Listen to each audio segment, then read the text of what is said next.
Surat special operation group પોલીસે છેલ્લા 3 દિવસમાં દરિયાઈ તરતું સોના તરીકે ઓળખાતો વેલ માછલીના વોમિટિંગનો 10 કરોડ રૂપિયાનો ગેરકાયદેસર કારોબાર ઝડપી પાડ્યો છે.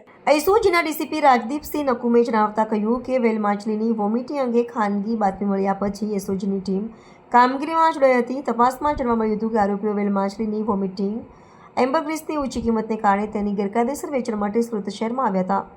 આ સુગંધિત પદાર્થ પરફ્યુમ અને દવાના ઉપયોગમાં ખૂબ જ કિંમતી માનવામાં આવે છે. પોલીસ અધિકારીઓએ જણાવ્યું હતું કે આપણી માહિતી પ્રમાણે આરોપીઓ પાસેથી 10 કરોડ રૂપિયા મૂલ્યની વેલ માછલીની વોમિટિંગ જપ્ત કરવામાં આવી છે. ત્રણેય આરોપીઓની ધરપકડ કરવામાં આવી છે અને તેમની વધુ તપાસ ચાલુ છે.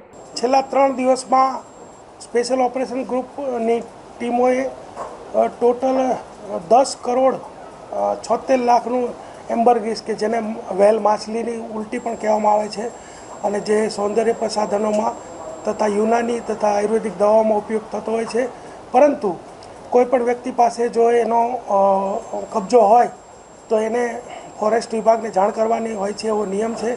એ પોતે એને કબજો રાખી શકતો નથી, એને સ્થળાંતર કરી શકતો નથી કે કોઈ વેચી પણ શકતો નથી.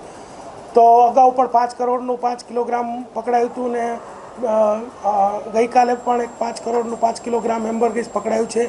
એમાં જે આરોપીઓ છે એમાંથી 2 આરોપીઓ વેરાવળના છે, વસીમ અને મોઇનુદ્દીન. જે બે આરોપીઓ વેરાવળના છે તેઓ ત્યાંથી આ એમ્બરગ્રીસ જે છે એ લઈ અને અહીંયા સુરતની અંદર વેચવા માટે ફરતા હતા.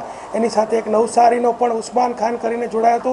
આ 3 લોકો જ્યારે આ માછલીની ઉલટીને વેચવાની ફિરાકમાં હતા તે દરમિયાન એસઓજીની ટીમે એને ઝડપી પાડ્યા છે. સર, ક્યાંથી મળ્યું છે આ અને નેક્સસ સુરતમાં શા માટે આવ્યા? વેરાવળથી ના દરિયા કિનારાથી મળ્યું છે આ લોકોના કહેવા મુજબ, અને એ લોકોને એવું હશે કે વેરાવળમાં આનો ગ્રાહક મળી જશે એટલે એ લોકો વેરાવળમાં સુરતની અંદર આ વેચવા માટે અહીંયા આવ્યા હતા. નવસારીનો યુવાન જે છે એના સંપર્કમાં હતો.